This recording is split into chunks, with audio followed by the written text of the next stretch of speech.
अजित पवारांना दिलेली clean chit अजूनही प्रलंबित आहे। उच्च न्यायालयानं क्लीन चिटचा अहवाल हा अद्याप स्वीकारला नाही आहे। एबीपी माझाची आत्ताची सर्वात मोठी ब्रेकिंग न्यूज आहे।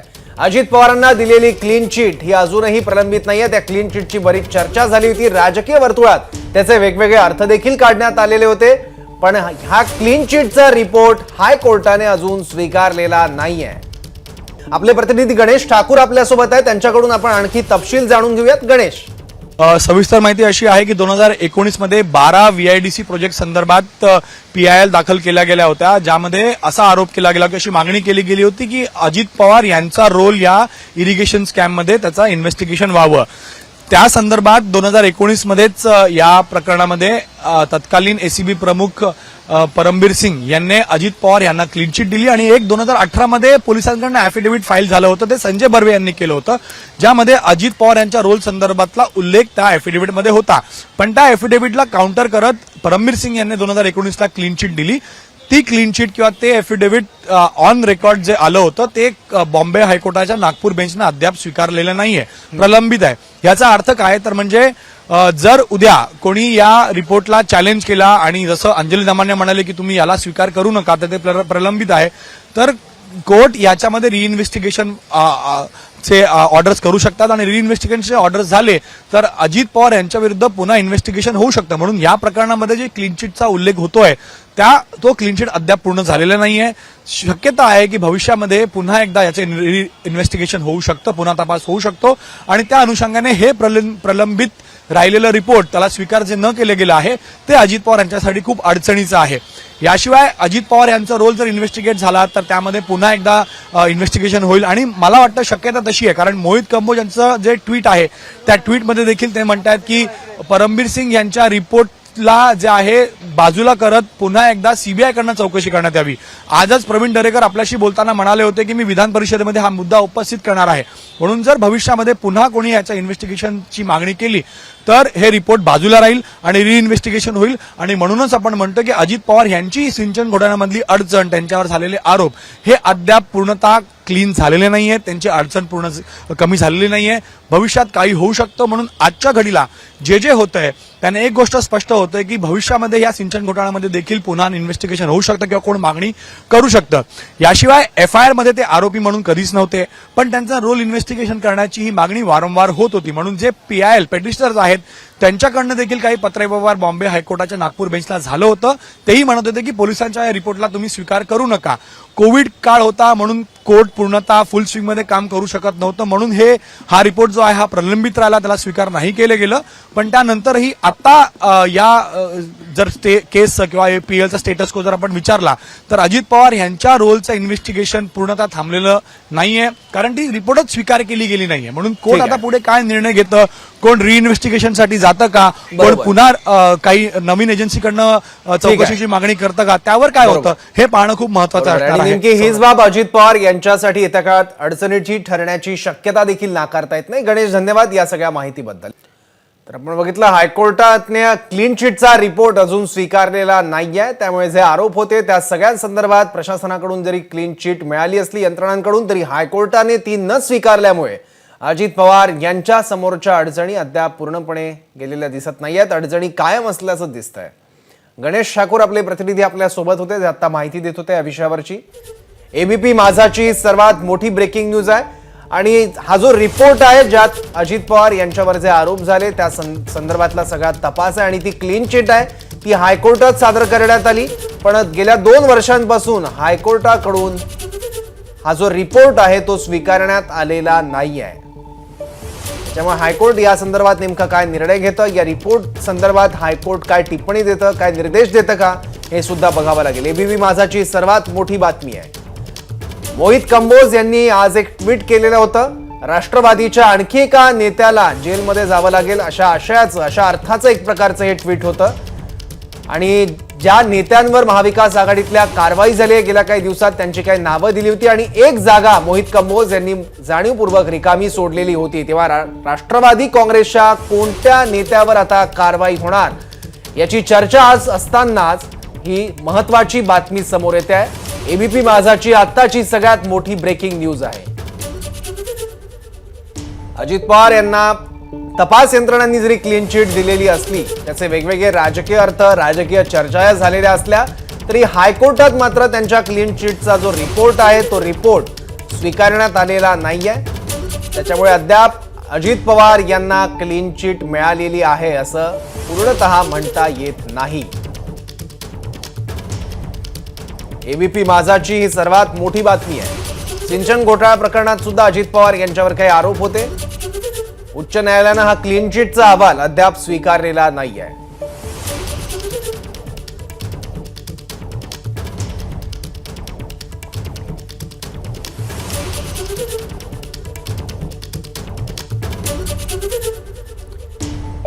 त्याच्यामुळे अजित पवार यांच्यावर एक टांगती तलवार अद्यापही कायम आहे, जोपर्यंत हायकोर्टाचा या संदर्भात अंतिम निर्णय होत नाही.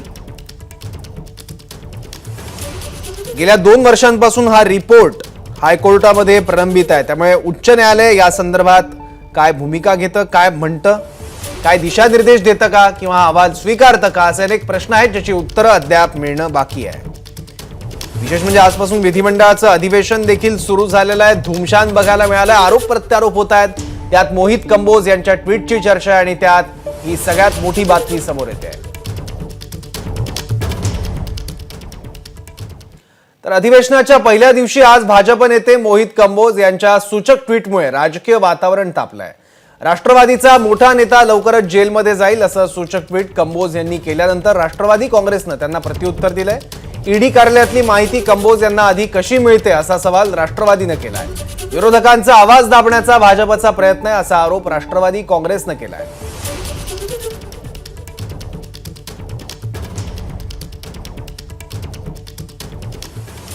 तर अजित पवार यांना दिलेली क्लीन चिट ही अजूनही प्रलंबित आहेत. त्या संदर्भात गणेश ठाकूर यांच्याकडून आपण अपडेट्स घेतलेल्या आहेत. उच्च न्यायालयानं या क्लीन चिटचा अहवाल अद्याप स्वीकारलेला नाहीये. याबद्दल वेगवेगळ्या प्रतिक्रिया आपल्याला बघायच्या आहेत. राष्ट्रवादी काँग्रेसच्या नेत्या विद्याताई चव्हाण आता आपल्यासोबत आहेत. विद्याताई, तपास यंत्रणेकडून जरी क्लीन चिट मिळालेली असली तरी हा अहवाल जो आहे तो अद्याप उच्च न्यायालयानं स्वीकारलेला नाहीये. त्यामुळे ही बाब अजित पवारांसाठी अडचणीची ठरू शकते का? आपली प्रतिक्रिया.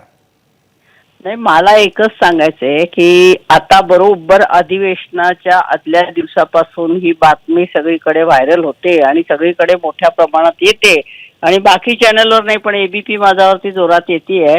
त्याबद्दल मी तुमचं अभिनंदन करते की तुम्ही एवढं इनिशिएटिव्ह घेतलंय. तर आता जे काय असेल ते कोर्टाचं आहे ना, त्यामुळे कोर्ट कचेऱ्या कोर्टामध्ये काय ते चालणार ते अजितदादा बघून घेतील. समर्थ आहेत त्यांचं ते बघायला. त्यामुळे जर सगळ्या यंत्रणांनी क्लीन चिट दिली असेल आणि दिली म्हणजे काय त्या कागदपत्रांमध्ये किंवा जो सिंचनाचा 0.0 हे मला अजून आठवतं, मी पण त्यावेळेसच आमदार होते आणि असं सिंचनाचा हा चुकीचा आकडा दिला गेलेला होता. त्यामुळे जर आकडा चुकीचा असेल तर तशा प्रकारचं म्हणजे महाराष्ट्राच्या 1960 पासून आतापर्यंत सिंचनामध्ये 0.1 जर त्यांनी दाखवलं होतं तर ते आकडेवारी चुकीचीच होती ना. पण विद्याताई, 2 वर्षानंतर ही सगळी माहिती आता समोर येते आहे. तुमच्या पक्षाला तुम्हाला याची कल्पना होती का की हायकोर्टाने हा अहवाल अजून स्वीकारला नाहीये? नाही, आम्हाला त्याच्याविषयी काही कल्पना नाही आणि त्याचा खुलासा मला असं वाटतं निश्चितच अजितदादाच जास्ती चांगल्या प्रकारे करू शकतील. परंतु हे फडणवीसांचं आणि ह्या सरकारचं कारस्थान असण्याची दाट शक्यता आहे. कारण त्यांच्याकडे कोणी गेलं की ते सगळे पवित्र होऊन जातात. आपण बघितलं की आतापर्यंत यामिनी जाधव असतील किंवा तुम्ही परवा ते ज्या खासदारांनी राखी बांधली नरेंद्र मोदींना, त्या भावना गवळी 1 वर्ष कुठे होत्या त्या माहिती नव्हत्या. पण विद्याताई, तुम्हाला असं का वाटतं की फडणवीसांचं भाजपचं कारस्थान आहे? कारण आतापर्यंत त्यांनी कारस्थानाशिवाय काही केलेलंच नाहीये.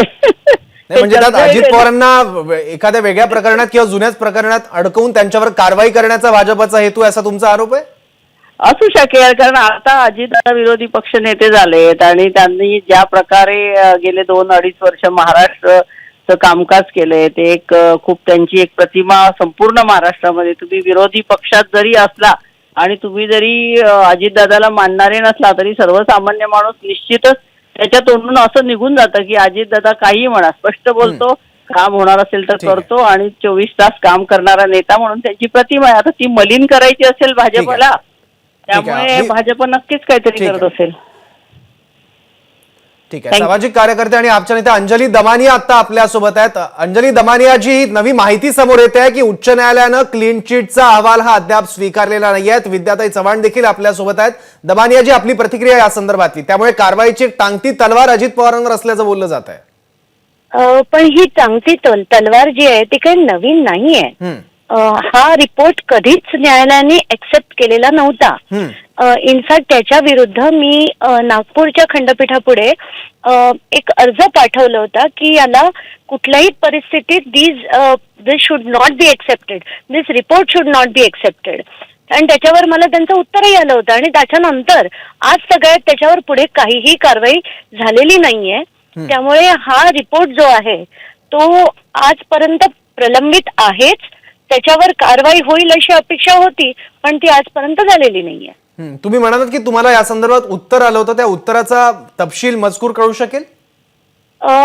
आता तर माझ्या हातात ताबडतोब नाहीये. गेले 3-3.5 वर्षापूर्वी मला त्याचा रिपोर्ट आला होता.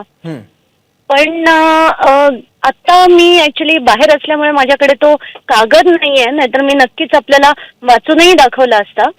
पण त्याच्यात तेच लिहिलेलं आहे की आतापर्यंत त्याच्यावर कुठलाही निर्णय झालेला नाहीये. ठीक आहे. पण दमानियाजी, अधिवेशन सुरू होतं त्यापूर्वी सत्तांतर झालं आणि अधिवेशनाच्या तोंडावर अशी काहीतरी माहिती समोर येते. यामागे कुठलं राजकारण किंवा बाकी कुठली गोष्ट असल्याचं आपल्याला काही जाणवतं? वेगळे काही कंगोरे आहेत त्याला? नाही, नक्कीच आहे. आता तुम्हीच मला सांगा की एकच दिवस आधी म्हणजे फडणवीस अजित पवारांबरोबर गेले आणि त्यांनी सरकार स्थापन केलं, त्याच्या एकच दिवस आधी हे सगळं झालं होतं. आणि हे काही आपोआप झालं का? परमबीर सिंग काही आपोआप गेले का? दिस इज नॉट, हे नक्कीच राजकीय आहे, याच्यात मागे नक्कीच राजकारण आहे. आणि मला असं वाटतं की आता हे बास झालं पाहिजे. या चौकशा ज्या आहेत ना या आता पूर्णत्वापर्यंत न्या, नाहीतर त्या बंद करून टाका कायमच्या. कारण आमच्यासारखी लोक जी वेड्यासारखी लढतात त्यातनं पुढे काही साध्य होताना दिसत नाही. वर्षानुवर्ष आम्ही लढतो आणि हव्या तेव्हा फाईल्स उघडल्या जातात, नको तेव्हा त्या बंद केल्या जातात. आता बास करा हे सगळं, असंच म्हणावं वाटतं. आणि आता जो ईडीचा आणि सीबीआयचा किळस म्हणा वापर जो होतोय ना, तोही कुठेतरी थांबवावा. कारण ही लोकशाही नाहीये, ही आपली लोकशाही नाहीये. ठीक आहे. धन्यवाद अंजली दमानियाजी आपल्या सविस्तर प्रतिक्रियेबद्दल. या संदर्भात भाजपची देखील प्रतिक्रिया आपण जाणून घेण्याचा प्रयत्न करूयात, कारण विद्या चव्हाण यांनी भाजपवर देखील आरोप केलेले आहेत. आपले प्रतिनिधी नवनाथ बन आहेत आणि त्यांच्यासोबत ज्येष्ठ भाजप नेते प्रवीण दरेकर आहेत. नवनाथ. सर, अजित पवार यांना क्लीन चिट दिलेली नाही, ते प्रकरण अजूनही उच्च न्यायालयात प्रलंबित आहे अशी माहिती येते. काय प्रतिक्रिया द्या? नाही, खरं आहे, अजूनही कोर्टाच्या माध्यमातून त्या ठिकाणी कुठल्याही प्रकारची क्लीन चिट दिली गेली नाही, माहिती खरी आहे. मला वाटतं अँटी करप्शनने तशा प्रकारचा अहवाल सादर केलेला आहे आणि त्याच्यामुळे सिंचन घोटाळा संपला किंवा त्यातून पूर्णपणे निर्दोषत्व घेऊन बाहेर आलो असं काही मानायचं त्या ठिकाणी कारण नाही. हे प्रकरण आता सध्या कोर्टात सुरू आहे. या प्रकरणात तुमचा लढा पुढे सुरूच राहील का? ना, निश्चितच या संदर्भामध्ये संपूर्णपणे माहिती घेतली जाईल आणि त्या ठिकाणी योग्य ती भविष्यातले त्या ठिकाणी मुवमेंट कारवाई होईल. तुम्ही सीबीआय कडे प्रकरण सोपवा अशी देखील मागणी केली होती. नाही, या प्रकरणी पक्ष पातळीवरही त्या ठिकाणी प्रकरणाची माहिती घेतली जाईल आणि योग्य ते त्या दिशेनं पाऊल उचललं जाईल. आज सकाळी देखील मोहित कंबोज यांनी या सगळ्या प्रकरणामध्ये एक ट्विट केलं आणि या सगळ्या प्रकरणामध्ये कारवाई व्हावी अशी मागणी केली आहे. तुम्ही देखील या संदर्भात भूमिका मांडली आहे. यात आता कोर्टाने देखील अहवाल स्वीकारले नाही, तातडीनं कारवाई होईल अशी अपेक्षा आहे. नाही, मला वाटतं त्यांचं ज्या वेळेला महाविकास आघाडी सरकार होतं त्यावेळेला ज्या केसेस सीसमरी झाल्यात, ज्या फाईल त्या ठिकाणी निर्दोषत्व देऊन क्लोज झालेल्या आहेत, त्या सगळ्याचं रिइन्व्हेस्टिगेशन केलं ना त्यावेळेला काय. त्याच्यामुळे मला वाटतं या देशामध्ये प्रत्येक नागरिकाला मागणी करण्याचा अधिकार आहे. पण विरोधकांकडनं एक आरोप होतोय की हे सगळं सूडबुद्धीनं केलं जात आहे, जाणीवपूर्वक अशा पद्धतीच्या कारवाया केल्या जात आहेत. म्हणजे आता सरकार सूडबुद्धीनं कशासाठी करेल ना? जर त्या ठिकाणी क्लीन चिट असेल तर आपण काय फॅक्ट फिगर बदलू शकत नाही. त्याच्यामुळे मला वाटतं चौकशीला सामोरं जाणं यापासून टाळायचं म्हणून अशा प्रकारचे विरोधक त्या ठिकाणी बचावात्मक पवित्रा घेऊन बोलताना दिसते. तुमची मागणी कायम राहील या सगळ्या सिंचन घोटाळ्या प्रकरणात? नाही, या संदर्भामध्ये पक्ष पातळीवर त्या ठिकाणी कशा पद्धतीनं या विषयात पुढे जायचं हे ठरवलं जाईल आणि पुढची भूमिका घेतली जाईल. खूप खूप धन्यवाद भाऊ. तर त्यामुळं अजित पवार यांच्या प्रकरणात जे बातमी आलेली आहे त्या प्रकरणात भाजपची भूमिका ठाम आहे. या प्रकरणात चौकशी झाली पाहिजे अशी मागणी केली जाते. सौरभ. ठीक आहे नवनाथ, धन्यवाद ही सगळी प्रतिक्रिया आमच्यापर्यंत पोहोचवलीत त्याबद्दल. तर आपण भाजपची प्रतिक्रिया बघितली, राष्ट्रवादी काँग्रेसची प्रतिक्रिया बघितली आणि सिंचन घोटाळ्यात ज्या पिटिशनर होत्या त्या सामाजिक कार्यकर्त्या अंजली दमानिया यांना देखील काय वाटतं ते बघितलं आणि राष्ट्रवादीची भूमिका देखील आता विद्याताई चव्हाण यांनी मांडलेली आहे. एबीपी माझा, उघडा डोळे बघा नीट.